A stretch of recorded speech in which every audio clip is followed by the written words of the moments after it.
Well, first off, I want to say thank you for taking your lunchtime with me on the last full day of Dreamforce. How many went to the concert last night? Oh man, you guys are troopers. I'm getting old. All right, so today's presentation is planning your migration to the Lightning experience. As part of my duty as a presenter is to take you through this slide, the forward-looking statement slide, formerly known as the Safe Harbor slide. So basically what it means is don't make any purchasing decisions based on any forward-looking statements or anything that I say here. I don't think I'm going to talk about any future release information, but as a publicly held company, we have to present you this information. So then let's jump into it. I'll tell you a little bit about myself. So I'm ShellBlack, president of ShellBlack.com. We're a consulting partner. Started doing work with Salesforce back in 2005 as a consultant. Did that for a couple years. I used to teach also the 5-day admin class. Has anyone taken ADM 201? Yeah, a couple of you. Great. Started my company back in 2010. I'm a Salesforce MVP, been a Salesforce MVP for 5 years, 4 certifications, and this is my 5th year speaking at Dreamforce, so super excited about that. I do have a YouTube channel out there called the ShellBlack Whiteboard. Anybody seen one of my videos? Nice. Excellent. So there's about 30 videos out there. They're all about trying to help you get the most out of Salesforce, core concepts, best practices. It's had over 1 million minutes watched, which isn't bad considering there are no cat videos. You can follow me on Twitter at @shell_black. I'm always posting crazy stuff about Salesforce. All right, so I got one slide about my company. So again, like I said, started ShellBlack.com back in 2010. We're a Salesforce consulting partner. The professional services we offer are there at the top: Financial Service Cloud, Pardot, migrating to Lightning. You can get us for that as well. A little bit about the firm. Been pretty fortunate over the last 7 years. We've got clients in 40 states. We've delivered more than 600 projects for about a 32-person firm. Half the team is out of the Dallas-Fort Worth area, but we do have folks on all 4 time zones, coast to coast. So if we can help you with Salesforce, please let us know. You guys ready to jump into this? Yes. All right, so I thought the best way to introduce this topic is to kind of rewind the tape a little bit and let you think about how fast we are moving on this Lightning journey. So it was August of 2015 that Lightning was announced. And then shortly after that was Dreamforce, and so Mark Benioff on the big stage, big demo of Lightning. First time we all probably saw it, clean new UI, Kanban boards. Oh my gosh, look at those dashboards. We were all blown away. Shortly after that, in 2016, we all got our hands on it. We started playing around with it. I think, maybe let's be honest. I think some of us were like, well, if you don't stay on that sales happy path that the demo was on, and you start looking in the nooks and crannies, there was a lot of stuff that wasn't there. Right? It was, I wouldn't say half-baked, but the foundation was laid, but it wasn't really robust enough for a lot of us to really consider it. So I think a lot of my customers and a lot of people I talked to maybe turned our nose up at it and said, we'll see if they keep doing this. We'll see if this Lightning thing's for real, right? And we just moved on. Well, in 2016, a couple more releases. I wrote a blog post in June of 2016. It was my most socially shared blog post ever. I don't want to say viral, but it was pretty popular. A little bit of a lightning rod, whoops, pun intended. But the blog post was entitled, Salesforce Classic is dead, get over it. And basically what I was saying is, if you're not looking at the signposts, if you're not looking at the release notes, the Salesforce product team is all in. This is not going away. We really need to start taking this a little bit more seriously. And I think a lot of us had we'll see what really happens with this. But Salesforce was really trying to tell us pretty early on they were committed to this platform. So 2016, as a consulting company, was a really challenging year for us because we had to make the decision. Do we put a customer in Lightning? Do we put a customer in Classic? And the tipping point for us when we were making that decision was, could we keep a group of functional users in one UI in Lightning? And if we could, we'd implement them in Lightning. If we couldn't, and there'd be a lot of flipping back and forth, we went with Classic. Let's fast forward the tape a little bit more. Now we're into 2017. Pretty much all new clients at this point that we're working with, we're putting in Lightning. And if you think about it, you cannot go to Salesforce's website and see any screenshots Classic. If you are a new customer and you made a purchasing decision, you don't even know what Classic is. All you see is Lightning. It's what your AE had shown you. So we kind of felt like in 2017 it would be a disservice really to implement anybody at Classic at this point, right? And if you kind of think about it, Classic is a little bit of an island at this point. So you can almost think of Classic, in my mind, as Salesforce version 2015. It's kind of static at this point. It's kind of like, hey, I'm holding on to Windows XP, man. It's coming back. I know it is. It's really the 2015 version of Salesforce, right? It's Classic. So you can continue to be cloistered off on that island, hoping that you get saved one day, right? That someone's going to bring it all back. Yeah, it's going to keep going. It's not, guys. It's going to be Lightning. So I bet you're here to try to figure out how do we get there? How do we get the rest of the organization there? First thing you got to do is convince leadership this is a great idea. Because migrating to Lightning costs money. Just going to put it out there. It's expensive. You're just going to have admin time, potentially developers' time. You're going to take users offline for training. You're going to have subject matter experts help you test it. You might have to hire a consulting company. There's business opportunity, right? You could be working on other things in Classic, but now we got to focus on this migration project that's going to take you away from opportunity costs of that. So there is absolutely a cost to this. So you're going to have to get some sign-off and some buy-off from leadership that this is what we want our resources to work on. So how do you sell this? How do you pitch this to leadership? So I think the first thing you got to look at, if you stay on the 2015 version of Salesforce, which is Classic, you are no longer receiving any more innovation for your licenses. You're paying for it, but you are no longer receiving any innovation. All the innovation is now in Lightning, right? So the part of the value of that license that you pay every year is innovation that we're all seeing here at Dreamforce. So you'll miss out on that. So that's that opportunity cost. The second thing you can kind of look at it from an ROI standpoint or return on investment is if we took advantage of some of the new features and some of the new innovation, how could that impact our company, right? Sell smarter, better service, better insights to data. So it could be, hey, if we had Kanban boards, our folks would keep their opportunities more up to date. If we had lead scoring, you know, we've got these inside sales reps that are juggling 300-400 leads. Maybe they're going to call the right people at the right time based on that score. Other features. It could be that, hey, we could avoid going out to the app exchange and buying a third-party app because that's a native feature inside Lightning. Real quick one, it could be that, you know, you can now have calendars and calendar your opportunities on a calendar, or, you know, to see when they're coming on a calendar, or maybe you want to see your marketing campaigns of what's coming up next month on a calendar. You don't have to buy a third-party app to do that anymore, right? So think of that. So if you're thinking, well, this is all great, but I'm not really good at making business cases, it's not really my job. Maybe you're a system administrator, and that's not maybe your day job is to make business cases to leadership. Guess what? Through the power of Salesforce marketing, there's a pitch deck you can download.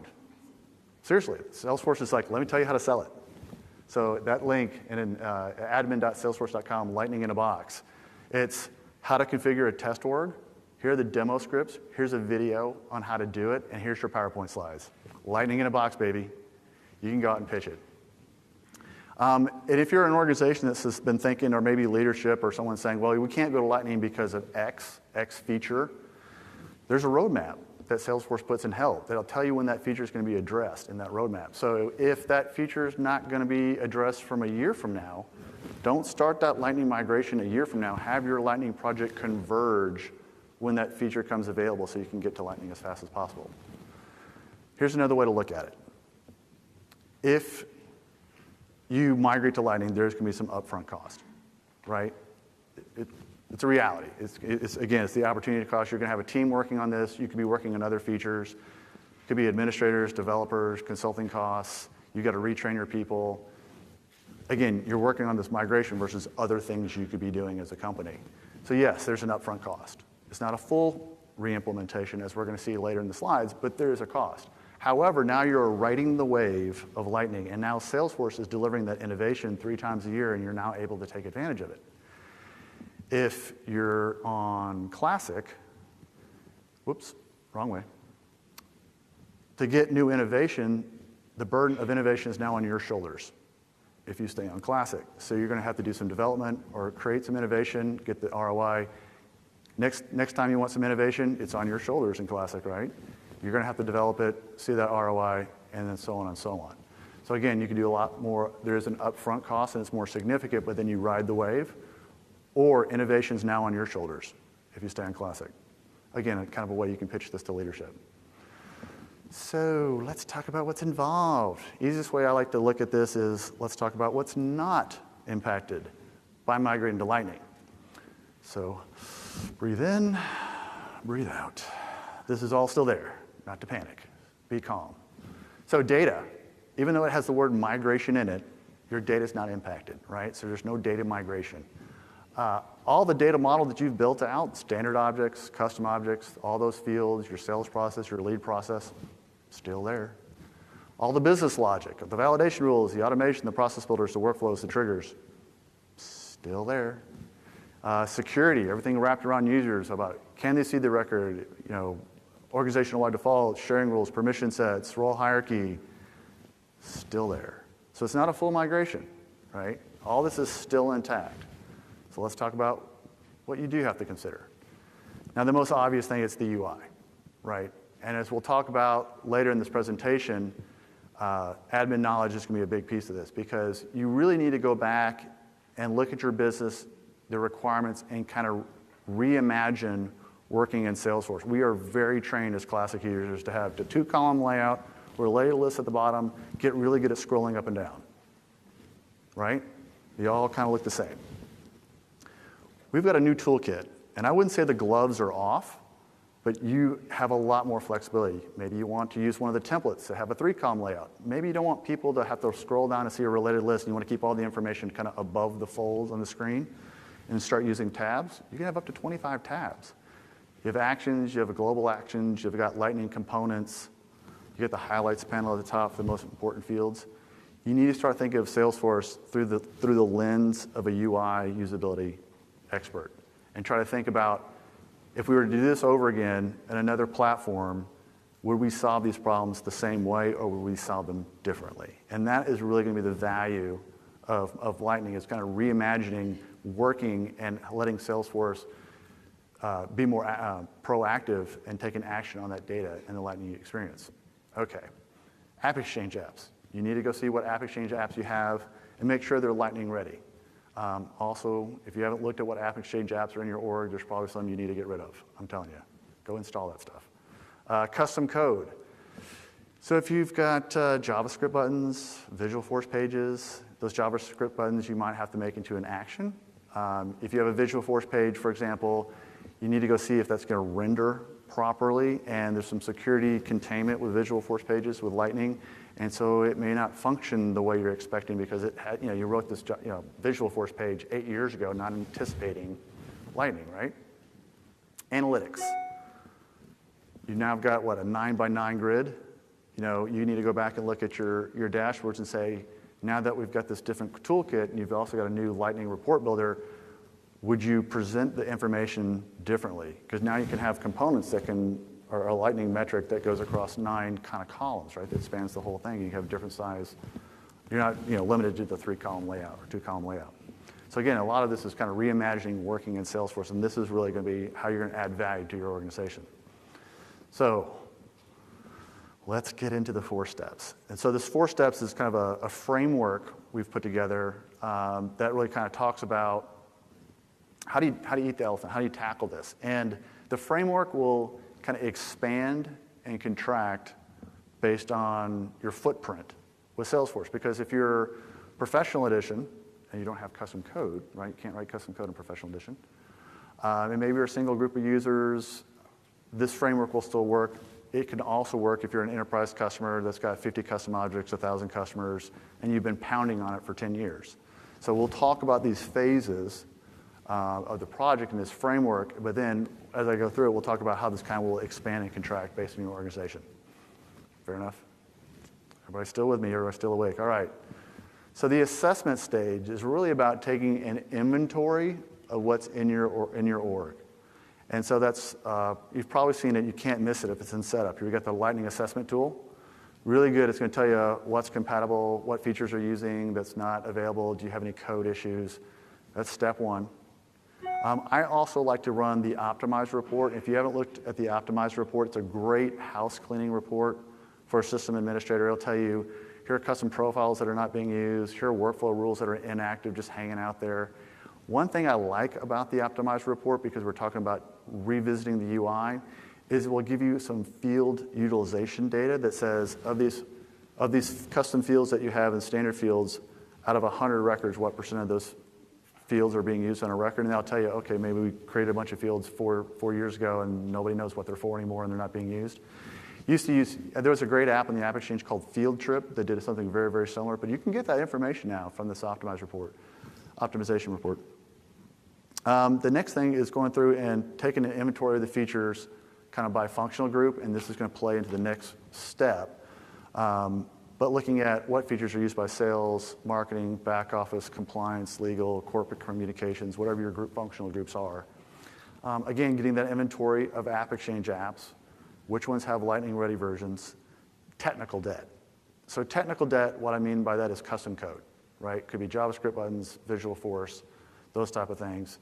And then the other thing I would look at is kind of reviewing your roadmap for Salesforce, because even if you're in the planning stages now, what I don't want you to do is start heaving on more technical debt and more App Exchange apps that aren't lightning ready, because maybe based on your planning, you're not going to go live for 9 months to a year. Well, don't buy an App Exchange solution today that you're going to sign up for a year contract for, that you're on the hook for, right? And don't sit there and make a Visual Force page that you haven't tested in Lightning, right? So don't heave onto the problem, because you got to do business today, right?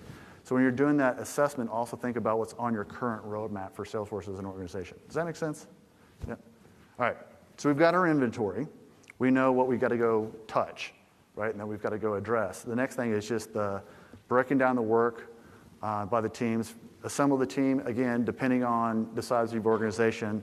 The team could be a sole system admin working in Professional Edition for a small company, and that may be the team. If you're a large enterprise client, that could be leadership, an executive sponsor, someone from corporate communications, someone from training, a team of admins, a team of developers, maybe a consulting company. It could be a very large team. It could be the subject matter experts that are being representative of those departments that will be impacted. So again, depending on your organization, that concept will kind of expand and contract. Communication strategy, again, if it's a small company, you're probably having water cooler conversations with the users and leadership. If you're a big company, they're going to want to get ahead of this initiative and communicate this not only to leadership, the key stakeholders, but also those end users when that's coming. So depending on your company, the corporate communications piece could be a bigger piece. So I talked about in the earlier slide about looking at that inventory. And I would look at it as a matrix of here's the features that we use, and then across look at it by functional groups, maybe sales, operations, back office, compliance, marketing, customer service, and then start to look at which will be the easier groups to go live, right? Because you can flip these by functional group. You don't have to big bang and take everybody live at once. So you might say that, hey, we can at least get this group live this quarter, this group, we can do 2 groups this quarter. But if you start matrixing out the features and the work you have to do, features in custom code and App Exchange apps, against those functional groups, it'll help you prioritize how to eat the elephant, right? How do you tackle this? Because a launch date for you could be a number of things based on your organization. Again, if you're a small professional, I'm not trying to pick on Professional Edition, it was just easier. But if you're a small professional customer with a dozen users, a launch date could be everybody, right? We're just going to do it all. So it could be a big bang. That's our launch date. If you are a large enterprise customer, a launch date could be the first functional group and the pilot, and then the rest of the group. And then the next launch date is the next pilot for the next functional group until you get through all the functional groups. So again, taking this model, expanding it in and out. Sandbox testing and deployment. I feel like I'm picking on Professional Edition, but if you have Professional Edition, you have no way to do a change set or take any, what I mean by change set is any custom code or configuration that you've done in a sandbox. With Professional Edition, you have no way to move those changes from a sandbox to production. So essentially, you have to recreate everything by hand anyway. So again, I know people are like, really? Like, yeah, that's what Professional Edition does. There's no change sets. So you can do testing and a bunch of stuff, but you have to manually recreate that. So again, if it's like a single group of sales users, you might just do all the work in production, clone the sandbox, train them, and then set them free. Obviously, if you are an enterprise customer with a lot of functional groups and a lot of custom code, you're definitely going to be working in the sandbox. Make sense? Okay. So we've got our inventory. We've broken down the work. We've got our team together. We've got our dates of launch plans and stuff. We know how many build cycles we need. Here comes the heavy work. This is getting it done. Get her done.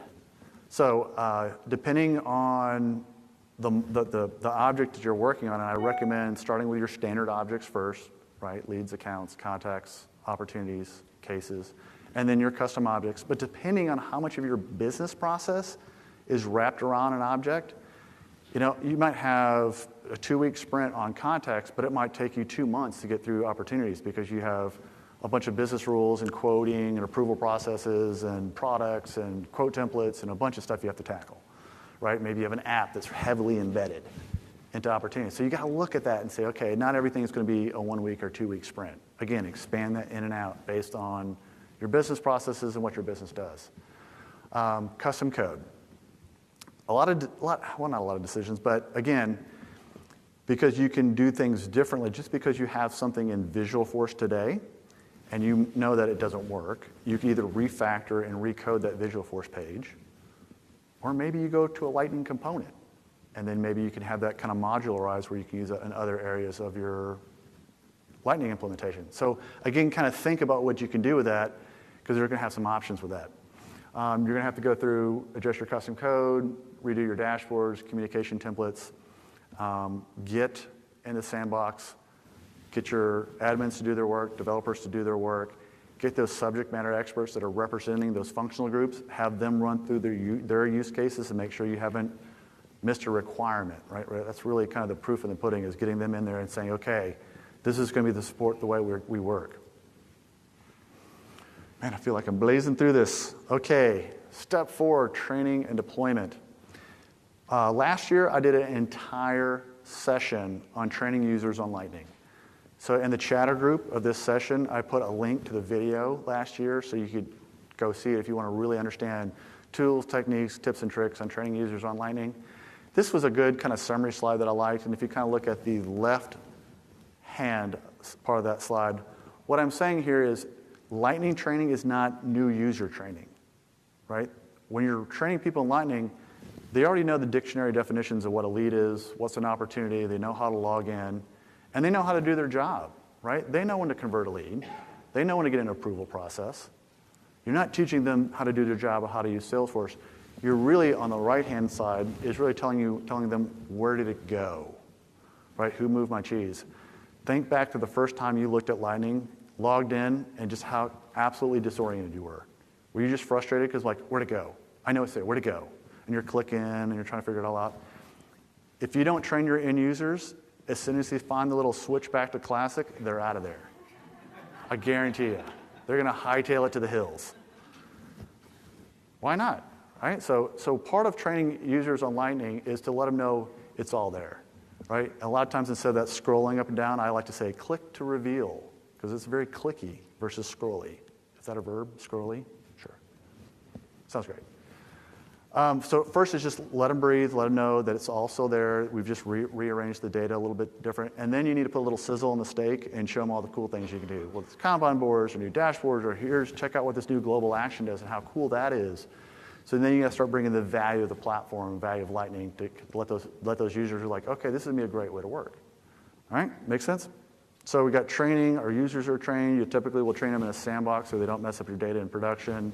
Make sure they're all ready to go before you go live. The next thing you got to do is light the rocket, right? We've got to take all that work we've done in a sandbox typically, package it up in a change set, push that into production. So that could be code, that could be configuration changes, and if you're really good at change sets, you'll know that you really need to start keeping a list of everything you've done, because it's really easy to forget something. And that's what I'm talking about with a smoke test or a sniff test, because it is really easy to forget one little piece of configuration in that change set. And so what a smoke test is, what I'm really saying is, it's in production before you start flipping profiles and exposing the UI. You just want to do one more round or run through your use case and just make sure that you didn't forget something in that change set, because it's so easy to forget something in a change set if you've worked in that kind of environment and deployment strategy before. So again, just quick smoke test, make sure everything's good, let the users go live. Adoption is going to be key, guys, to make this project a success. So you want to support those users post go live, right? You want to make sure that this This is going to show the value that you've pitched to leadership. So a chatter group is always good, where you can keep updates on what's going on. Hey, we found a bug, we're working on it. Keep people informed.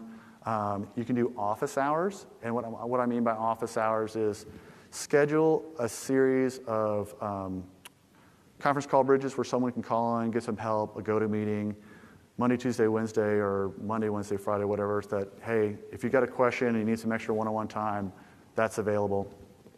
I don't know if you guys have found this yet, but there's a Lightning adoption tracker app, and you can run reports and dashboards to see if your people are actually in it and using it. So it basically says, here's all the folks that have access to it, here's all your users, and are they actually in Lightning, which is pretty cool if you want to, bust somebody. You're not in it. Get in there. All right. So the question I always get asked as a consultant is, well, this sounds great, but how long will it take? And as a consultant, I must tell you, it depends. That's consulting, right? So there was a session last year that Dell put on that I attended, and in the chatter group, I put a link to the video so you don't have to go searching for it. There's only, 2,000 sessions this year, right?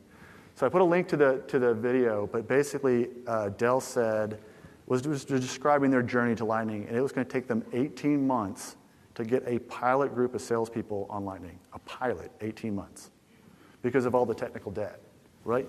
Wide, deep footprint, large enterprise client.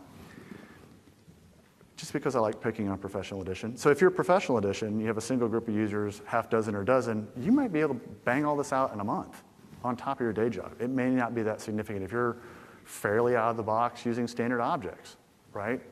So again, it could be a multi-year journey for a big enterprise customer, or it could be months or more. So again, it kind of depends on if you have dozens and dozens of custom objects and you've got a wicked good system administrator that's been banging in functionality for the last half dozen years, there's going to be a lot to look at. Make sense? Boom. So I will say, I would challenge you and say the biggest hurdle going to Lightning is not the feature that you're missing. It's knowledge. Your biggest hurdle converting to the Lightning is admin knowledge. In just 7 releases, we're talking 2015. It was just 2 years ago. We've had 3,621 pages of release notes. 3,621 pages of release notes. I calculated them all. I went back and looked, and my jaw kind of hit the floor too. That is a lot to catch up on if you've had your head in the sand for the last 2 years and not paying attention to what's going on with Salesforce. Me included. I've been using Classic since 2005. There's a lot. So there's days of webinars and release readiness videos. Just a couple hundred Trailhead badges. We'll have this knocked out in the weekend, right? There's a lot of Trailhead badges you can get. I would look at the Lightning Experience Specialist Super Badge. We have our consultants take that. It's a really good one. The Lightning Experience Rollout Specialist. The new Trailhead community, which used to be the Success community, rebranded now to Trailhead community. The Lightning Now with a big apostrophe, and I put a link to that in the chatter group for you. That is an awesome group. Those are some great resources, birds of a feather, everybody in the same boat, trying to make this happen, trying to help each other out. So, all that said, a lot to learn. I think, again, to get the maximum out of the Lightning UI is really knowing that toolkit. How to leverage that, that is what's going to bring the value of Lightning. Okay. But if you need help, you can go to ShellBlack.com ebook, and we do have the 4 steps we just talked about kind of expanded out in more detail than what I could cover today. But it's free on our website. You can do that. The ebook is called The Salesforce Secret Formula, Migrating from Classic to Lightning.